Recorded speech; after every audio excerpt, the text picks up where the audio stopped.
नमस्ते दोस्तों। अगर कोई यूपीएससी, एसएससी, रेलवे या किसी भी स्टेट पीसीएस की तैयारी कर रहा है तो एक बहुत बड़ी चुनौती सामने आती है और वो है भारतीय संविधान के इतने सारे आर्टिकल्स, पार्ट्स और शेड्यूल्स को रटना। मतलब सच में ये किसी बुरे सपने से कम नहीं लगता है ना। लेकिन आज के इस एक्सप्लेनर में हम इसका एक पक्का और बिल्कुल लॉजिकल सोल्यूशन निकालने वाले हैं। आज हम इन नंबर्स को ऐसे समझेंगे कि चाहकर भी आप इन्हें भूल नहीं पाएंगे। तो चलिए बिना देरी किए शुरू करते हैं। तो आज के इस एक्सप्लेनर का एजेंडा कुछ इस तरह है। सबसे पहले संविधान का एक क्विक इंट्रोडक्शन, उसके बाद 22 महत्वपूर्ण भाग, फिर 12 अनुसूचियों की डिटेल, एग्जाम्स के लिए कुछ बेहद जरूरी फैक्ट्स और अंत में एक क्विक रिवीजन। बस इतना ही। शुरुआत करते हैं हमारे पहले सेक्शन से, संविधान का संक्षिप्त परिचय, यानी इसकी कुछ बुनियादी जानकारी और थोड़ा सा इतिहास। देखिए, किसी भी चीज़ के आज को समझने के लिए ना उसका इतिहास जानना बहुत ज़रूरी है। संविधान बनने का ये जो टाइमलाइन है ना, ये एग्जाम्स में सीधे सीधे पूछा जाता है।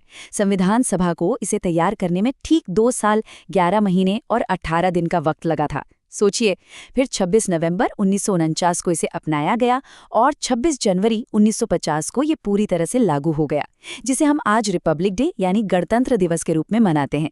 ये 3 टाइम स्टैम्प्स एकदम उंगलियों पर होने चाहिए। अब एक बड़ा कंफ्यूजन दूर करते हैं। 1950 का जो ओरिजिनल संविधान था और जो आज हमारा 2024 का स्वरूप है, उसमें एक बहुत बड़ा फर्क है। ओरिजिनल वाले में 395 आर्टिकल्स, 22 पार्ट्स और सिर्फ 8 शेड्यूल्स थे। आज इतने सारे अमेंडमेंट्स के बाद भी आर्टिकल्स की मेन नंबरिंग 395 ही है और पार्ट्स भी 22 ही हैं। सबसे बड़ा चेंज आया है शेड्यूल्स में, जो 8 से बढ़कर अब 12 हो गए हैं। अक्सर एग्जाम्स में यहीं पर गलती होती है, तो इसे अच्छे से याद रखिएगा। चलिए आगे बढ़ते हैं हमारे दूसरे सेक्शन की तरफ, संविधान के 22 महत्वपूर्ण भाग और उनका तार्किक आधार। इन 22 पार्ट्स को रटने बैठेंगे ना तो पक्का भूल जाएंगे। इसकी जगह एक लॉजिकल ट्रिक इस्तेमाल करते हैं। सोचिए, एक क्रिकेट के मैदान पर दोनों टीमों को मिला के कितने खिलाड़ी होते हैं? बिल्कुल सही, 22 खिलाड़ी। 11 इस तरफ, 11 उस तरफ। बस इसी तरह हमारे संविधान के मैदान में भी ये 22 पार्ट्स मिलकर पूरे देश के सिस्टम को चलाते हैं। है ना मजेदार? शुरुआत के इन पार्ट्स को एक कहानी की तरह समझते हैं। सबसे पहले पार्ट 1 में ये डिसाइड होता है कि देश की बाउंड्रीज क्या होंगी, यानी संघ और उसका राज्य क्षेत्र। जब देश बन गया तो पार्ट 2 में तय हुआ कि भाई यहाँ के नागरिक कौन होंगे। अब नागरिक आ गए तो पार्ट 3 उन्हें उनके फंडामेंटल राइट्स यानी मौलिक अधिकार देता है। फिर पार्ट 4 सरकार को गाइडलाइंस देता है कि उसे काम कैसे करना है। और फाइनली पार्ट 4A नागरिकों को उनके फंडामेंटल ड्यूटीज याद दिलाता है। अगर हम इस लॉजिक से चलें तो रटने की कोई ज़रूरत ही नहीं बचेगी। पार्ट 3 की बात हो और डॉक्टर B.R. अम्बेडकर का जिक्र ना आए, ऐसा तो हो ही नहीं सकता। उन्होंने आर्टिकल 32 यानी संवैधानिक उपचारों के अधिकार को संविधान का हृदय और आत्मा कहा था। ये कोई मामूली स्टेटमेंट नहीं है। एग्जाम्स में ये कोटेशन बार बार रिपीट होता है। इसे तो एकदम दिमाग में सेट कर लीजिए। अब जरा एडमिनिस्ट्रेशन को ऊपर से नीचे की तरफ देखते हैं। पार्ट 5 और 6 में सेंट्रल और स्टेट गवर्नमेंट्स का स्ट्रक्चर है। एक बहुत इंटरेस्टिंग बात, पार्ट 7 को 1956 में 7वें अमेंडमेंट के जरिए हटा दिया गया था। इसे याद रखना है। फिर और नीचे आए तो पार्ट 8 में यूनियन टेरिटरीज हैं और पार्ट 9 और 9A में एकदम ग्राउंड लेवल की सरकारें हैं, यानी पंचायतें और नगरपालिकाएं। सेंटर से लेकर गांव की पंचायत तक का ये पूरा फ्लो बिल्कुल क्लियर होना चाहिए। सिस्टम को चलाने के लिए और क्या चाहिए? पैसा और प्रॉपर्टी। तो ये सब पार्ट 12 में आता है। यूपीएससी जैसी अहम सर्विसेज पार्ट 14 में आती हैं। इसके अलावा जो टॉपिक्स एग्जाम्स में खूब आते हैं वो है पार्ट 15 में इलेक्शन कमीशन और पार्ट 17 में हमारी राजभाषा, जहां हिंदी को ऑफिशियल लैंग्वेज का दर्जा दिया गया है। पार्ट्स का ये सफर अब अपने आखिरी पड़ाव पर है। इमरजेंसी या संकट के समय के लिए पार्ट 18 में इमरजेंसी प्रोविजंस हैं। लेकिन इन सब में एक पार्ट बहुत स्पेशल है और वो है पार्ट 20 का आर्टिकल 368। अगर पूरे संविधान में कुछ भी अमेंड करना हो तो वो पावर यहीं से मिलती है। ये आखिरी पार्ट्स देश की सुरक्षा और संविधान के इवोल्यूशन के लिए बहुत क्रूशल हैं। अब आते हैं हमारे तीसरे सेक्शन पर, 12 अनुसूचियां, जो असल में अनुच्छेदों का ही एक विस्तार है। कभी सोचा है कि जब आर्टिकल्स और पार्ट्स पहले से थे तो इन शेड्यूल्स या अनुसूचियों की क्या जरूरत पड़ गई? आसान भाषा में कहें तो शेड्यूल्स आर्टिकल्स का ही एक्सटेंशन है। जब किसी आर्टिकल के लिए एक बहुत लंबी लिस्ट बनानी होती है तो उसे शेड्यूल में डाल दिया जाता है। आज इनकी संख्या 12 है और इन्हें याद रखने की ट्रिक बहुत सिंपल। साल के 12 महीने, जैसे जनवरी से दिसंबर तक 12 महीने होते हैं, वैसे ही 12 शेड्यूल्स हैं जो अलग अलग डिटेल्स को संभालते हैं। तो चलिए पहली 6 अनुसूचियों का एक क्विक राउंड अप लेते हैं। पहले में स्टेट्स और यूनियन टेरिटरीज की लिस्ट है, दूसरी में बड़े बड़े संवैधानिक पदों की सैलरीज की बात है और तीसरी में उनके शपथ ग्रहण का फॉर्मेट है। चौथी वाली राज्यसभा की सीटों के बंटवारे को देखती है। 5वीं और 6ठी अनुसूची अनुसूचित और जनजातीय क्षेत्रों से जुड़ी है। ध्यान दीजिएगा, 6ठी अनुसूची में खास तौर पर असम, मेघालय, त्रिपुरा और मिजोरम का नाम है। एग्जाम्स में अक्सर यहीं पर ऑप्शंस घुमा दिए जाते हैं, तो ये 4 नाम अच्छे से याद होने चाहिए। अगर एग्जाम्स के पॉइंट ऑफ व्यू से देखें तो 7वीं अनुसूची शायद सबसे ज्यादा इम्पोर्टेंट है। ये सेंटर और स्टेट्स के बीच पावर का बंटवारा करती है। इसमें 3 लिस्ट्स हैं। पहली संघ सूची, जिसके 100 विषयों पर सिर्फ केंद्र सरकार कानून बना सकती है। दूसरी राज्य सूची, जिसके 61 विषयों पर राज्य सरकारें कानून बनाती हैं।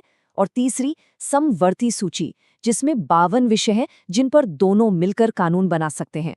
और हाँ, अगर कभी दोनों के कानून आपस में टकरा जाएं तो हमेशा केंद्र का कानून ही माना जाएगा। आखिरी की 5 अनुसूचियां भी कम जरूरी नहीं हैं। 8वीं में 22 ऑफिशियल लैंग्वेजेस हैं। 9वीं को इसलिए लाया गया था ताकि कुछ लैंड रिफॉर्म्स को कोर्ट्स के जुडिशियल रिव्यू से बचाया जा सके। 10वीं अनुसूची तो खैर बहुत ही फेमस है। ये दल बदल विरोधी कानून यानी एंटी डिफेक्शन लॉ से जुड़ी है। और लास्ट में 11वीं और 12वीं अनुसूचियां पंचायतों और नगर पालिकाओं की पावर्स को डिफाइन करती हैं, जिन्हें 1992 में जोड़ा गया था। अब हम पहुंच गए हैं अपने चौथे सेक्शन पर। ये है एग्जाम्स के लिए कुछ बेहद महत्वपूर्ण तथ्य और बार बार पूछे जाने वाले सवाल। आप जानते हैं कॉम्पिटिटिव एग्जाम्स में कुछ ट्रिविया फैक्ट सीधे सीधे मार्क्स दिला सकते हैं। बहुत कम लोग ये जानते हैं कि हमारे संविधान की जो ओरिजिनल कॉपी है वो प्रिंटेड नहीं है। जी हाँ, इसे प्रेम बिहारी नारायण रायजादा जी ने अपने हाथों से बहुत ही खूबसूरत कैलीग्राफी में लिखा था। डॉक्टर राजेंद्र प्रसाद संविधान सभा के अध्यक्ष थे और ड्राफ्टिंग कमेटी के अध्यक्ष थे डॉक्टर BR अम्बेडकर। और सबसे बड़ी बात, ये पूरी दुनिया का सबसे लंबा लिखित संविधान है। कुछ आर्टिकल्स तो ऐसे हैं जो नींद में भी याद होने चाहिए, जैसे आर्टिकल 14 जो समानता या इक्वालिटी की बात करता है। आर्टिकल 19 हमें 6 तरह की आज़ादी देता है। आर्टिकल 21 जिंदगी और पर्सनल लिबर्टी को प्रोटेक्ट करता है। वहीं आर्टिकल 21A 6 से 14 साल के बच्चों के लिए मुफ्त शिक्षा की गारंटी देता है। और आजकल जो न्यूज़ में सबसे ज़्यादा छाया रहता है आर्टिकल 44 यानी यूनिफॉर्म सिविल कोड UCC, इसे तो बिल्कुल भी इग्नोर नहीं किया जा सकता।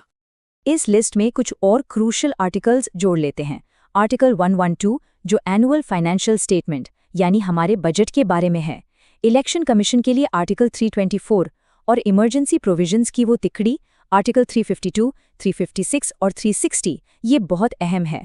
और जैसा हमने पहले डिस्कस किया था, संविधान में किसी भी संशोधन के लिए सिर्फ और सिर्फ आर्टिकल 368 का ही यूज होता है। ये नंबर्स एकदम दिमाग में छप जाने चाहिए। चलिए अब आते हैं अपने आखिरी सेक्शन पर, एक क्विक रिवीजन और कंक्लूजन। ये क्विक रिवीजन किसी भी एग्जाम के लिए एक ब्रह्मास्त्र की तरह काम करेगा। तो एक बार जल्दी से रिकैप कर लेते हैं। कुल 22 पार्ट्स, ओरिजिनली 395 आर्टिकल्स और अब 12 शेड्यूल्स। हमारे पास 6 फंडामेंटल राइट्स और 11 ड्यूटीज है। 7वीं अनुसूची की बात करें तो सेंटर, स्टेट और कॉन्करेंट लिस्ट में 100, 61 और 52 सब्जेक्ट्स हैं।